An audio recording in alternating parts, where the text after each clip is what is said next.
How the hell did The Lord of the Rings: The Two Towers not win Best Picture? It was easily the best film of 2002. It has Helm's Deep in it, for crying out loud. Gollum! My precious! I can't believe they did this again! Twice in a row! This is beyond ridiculous.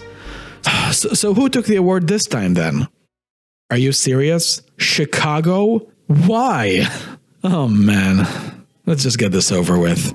Chicago was directed by Rob Marshall, and it stars Renee Zellweger, Catherine Zeta-Jones, and Richard Gere. It's the first musical to win Best Picture since Oliver in 1968, and it is also the last musical to win Best Picture up to this point. Now, as I said plenty of times before, I'm not a huge fan of musicals. I like some of them, the really great ones like Sound of Music and West Side Story, but the vast majority of the Best Picture winning musicals never fit my tastes. But with all that being said, even I was surprised at how much I didn't like Chicago. I hate this movie. I hate the story, I hate the characters, I hate the visual style, and overall, I hated the viewing experience. So I apologize to the people who love this film. I can see why some people might really enjoy it, but for me personally, it was the worst musical to win Best Picture since The Broadway Melody. And before you say anything, I understood the film, okay? I know it's a satire, and I still hated it. Allow me to explain why.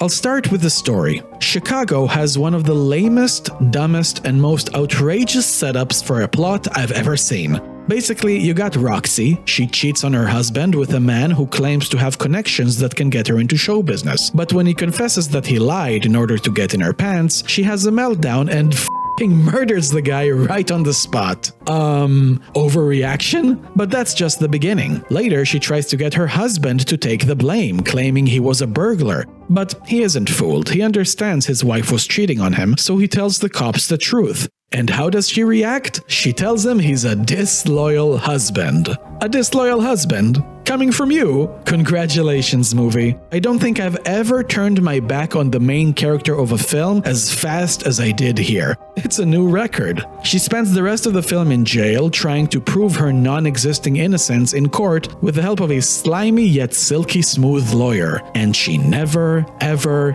ever repents or condemns her actions whatsoever.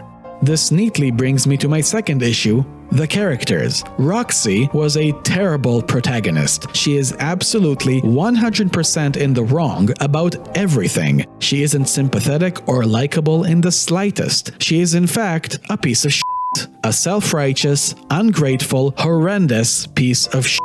Now, those who know me know that in terms of movie watching, I can hardly think of anything worse than spending an entire film with an unlikable protagonist. It's pretty much a death sentence for the movie if it does that. However, I will be the first person to forgive the film and change my mind about it if the character sees the error of her ways and changes as well. But it doesn't happen here. Roxy starts bad, she ends bad, and all throughout the middle, she was bad. But don't worry, Roxy, you're not alone. All of the characters in this movie are absolute scumbags, from Catherine Zeta-Jones' utterly detestable Velma to Richard Gere's opportunistic and despicable Billy Flynn. The only character who wasn't a complete asshole was Roxy's husband, Amos, played by John C. Reilly, but he was such a loser, such a non-factor, that it didn't really mean anything. In short, all of the characters here were awful, and I hated every single one of them. As for the visuals, I didn't like them either. Other than the songs, which I'll get to, nothing about the visual style really spoke to me. It had way too many quick cuts, crazy angles, and camera movements. It reminded me a bit of Moulin Rouge, another musical released at around the same time that I also hated, with the visuals being a big reason why.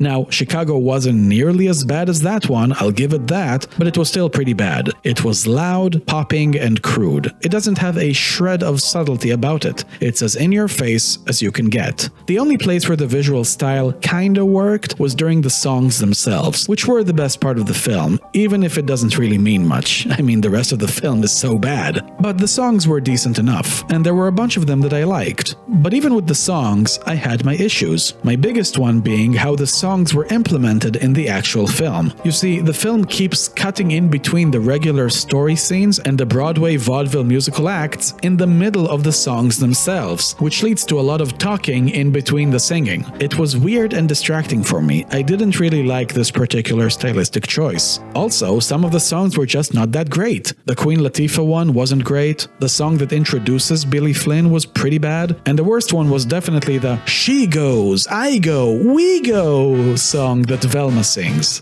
That was torture. But to be fair, the rest of the songs were pretty great. All That Jazz was great, Razzle Dazzle was great, Cell Block Tango was well choreographed, and We Both Reached for the Gun is catchy as hell and I can't get it out of my head. But probably my favorite song in terms of the visuals, the music, and the choreography was Roxy. I loved the use of mirrors, I loved the background dancers, I loved the giant Roxy sign. It was a great musical number, but only in terms of the style. When you take a closer look at the substance, you see that she just celebrates and glorifies her actions even though they're reprehensible, which is basically what she's been doing the entirety of the film anyway.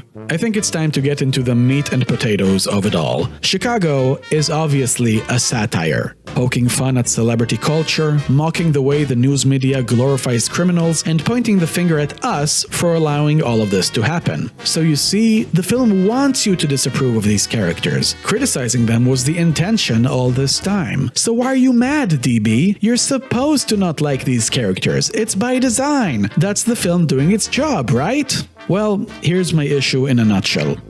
So what? So the film is telling me that cheating on your spouse, committing crimes, being selfish, attention-seeking, and an all-round terrible human being is bad?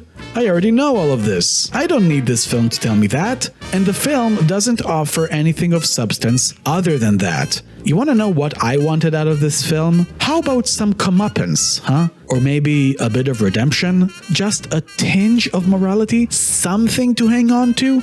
Anything? No, that's not what the film wants to achieve. Well, alright then. Because of this, what I'm left with is a terrible, uncomfortable, lame, empty, and worthless experience that I never, ever want to revisit. Why did this film win Best Picture? It was literally the worst of the nominees. Alright, scratch that. I can't actually say that because I haven't seen The Hours, so I technically don't know. But I did see the other nominees and they were way better than this movie. So why Chicago? Well, I can only assume that the Academy were enamored by the bombastic visuals, stylish editing, and the witty satirical script. But I personally hated the film because the effort the film wastes on satire would have been better spent on characters that I could actually root for. The concept of the film necessitates all the characters to be disgusting, selfish, narcissistic, licentious bastards. Why would I want to watch that? Why? Just because it's a satire automatically means that it's good? No, that's not how this works. Why would I want to subject myself for 2 hours of this mean-spirited experience?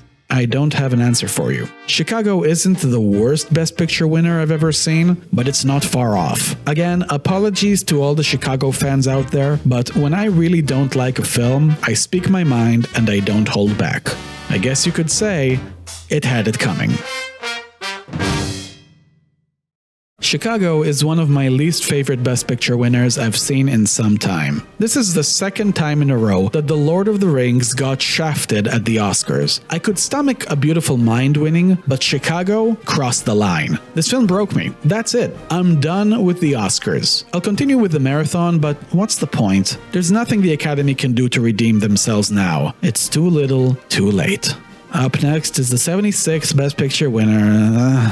Who cares? It's probably yet another undeserving film that took the prize away from the actual best movie of the year. Damn it, I really wanted to talk about Lord of the Rings. I love Lord of the Rings. Screw it. Check back again for the next whatever. You know how it goes. Thank you all very much and let the journey continue.